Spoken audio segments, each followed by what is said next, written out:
सलामती कौंसिल के इजलास में इसराइली नुमाइंदे के रिमार्क्स पर पाकिस्तान का करारा जवाब। सफीर पाकिस्तान आसिम इफ्तिखार ने इजलास में इजहार ख्याल करते हुए कहा कि शुक्रिया जनाब सदर, मुझे कुछ तबसरों का जवाब देने के लिए बात करने पर मजबूर होना पड़ रहा है। इन्होंने कहा कि इसराइल के नुमाइंदे ने शायद आज की बहस में तमाम काउंसिल अरकान और दीगर मुकर्रीन की बात तवज्जो से नहीं सुनी। इन्होंने कहा कि हमारी राय में ये नाकाबिल कबूल बल्कि मुज़हिका खेज है कि एक जाहिर काबिज अक़वाम मुत्तहिदा के चार्टर और बैनुल अक़वामी कानून का मुसलसल खिलाफ वर्जी करने वाला मुल्क यानी इसराइल इस ऐवान का गलत इस्तेमाल करे और इस काउंसिल के तकद्दुस की तौहीन करे। आसिम इफ्तिखार ने कहा कि ये पहला मौका नहीं है दूसरों पर उंगलियां उठाना है और बेबुनियाद इल्ज़ामात लगाना दरअसल अपनी ही गैर कानूनी कार्रवाइयों और बैनुल अक़वामी कानून की खिलाफ वर्जियों को छुपाने की एक कोशिश है।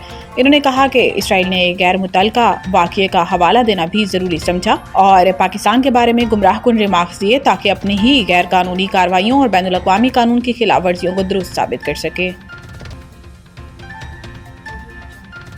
कतर समझता है कि इसके साथ धोखा हुआ है और मामला अब फ़लस्तीन से आगे बढ़ेगा।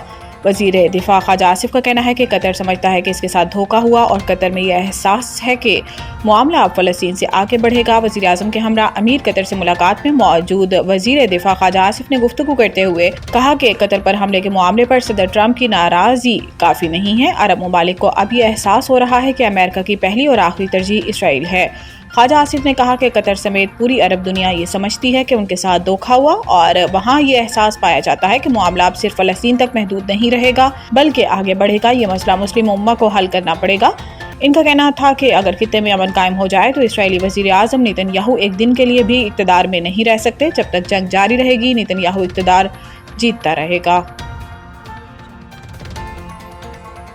तोशा खाना 2 इमरान खान और बुशरा बीबी की जल्द समाअत और ट्रायल रोकने की दरखास्त दायर। हाई कोर्ट में ये अपील बैरिस्टर सलमान सफदर और चौधरी के जरिए दायर की गई, जिसमें मौक़िफ़ इख्तियार किया गया है कि ट्रायल कोर्ट ने नवंबर 2024 में बरीयत की दरखास्त मुस्तरद की थी, जिसके खिलाफ 21 जनवरी 2025 को अपील दायर की गई। अपील की आखिरी समाअत 25 अप्रैल को हुई। इसके बाद से मामला ज़ेरे इल्तवा है। दरखास्त में मजीद कहा गया है कि अपील में ताख़ीर से दरखास्त गुजार के बुनियादी हकूक मुतासिर होने का खदशा है, जबकि ट्रायल कोर्ट गैर मामूली तेजी से कार्रवाई आगे बढ़ा रही है। दरखास्त गुजार के मौक़िफ़ के मुताबिक अपील पर फैसला आने से पहले अगर ट्रायल मुकम्मल हो गया तो अपील का फ़ायदा ख़त्म हो जाएगा। इसलिए अदालत से इस्तदा की गई है कि अपील का फैसला होने तक ट्रायल रोका जाए।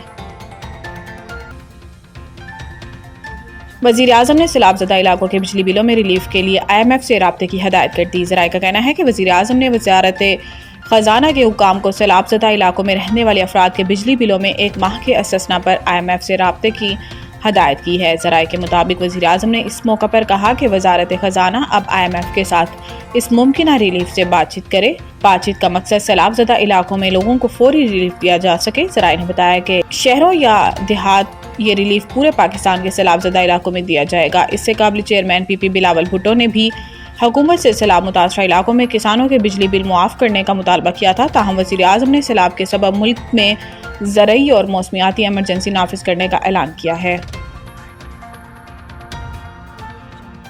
दरियाए सिंध में पानी की सतह बुलंद। नौशहर फिरोज में कई बस्तियां ज़ेर आब, इलाका मकीन नकल मकानी पर मजबूर। महकमा आबपाशी के मुताबिक नौशहर फिरोज से 3 लाख क्यूसिक का रेला गुजर रहा है। कश्मीर में सैलाबी सूरत हाल बरकरार है। पंदन के मकाम पर पानी की सतह 6,65,576 क्यूसिक है। गुड्डू बैराज के मकाम पर पानी की सतह में इजाफा हुआ है। गुड्डू बैराज अप स्ट्रीम में पानी की सतह 5,12,662 क्यूसिक है। पंजाब के तीनों दरियाओं के गिर्द रहने वाली आबादियों को सैलाब के बाईस मुश्किलात दरपेश हैं। शुमाली पंजाब के अजला सियालकोट, लाहौर, गुजरावाला, फैसलाबाद, वजीराबाद, शेखुपुरा, कसूर समेत मुतअद्दिद इलाकों से पानी क्लियर हो चुका है, जबकि जनूबी पंजाब के बिश्तर अजला अब भी सैलाबी पानी में डूबे हुए हैं। मुल्तान, विहाड़ी, मुजफ्फरगढ़, राजनपुर, लोधरा, अलैया, खानेवाल, बहावलपुर और बहावलनगर के बिश्तर इलाकों में पानी जमा है।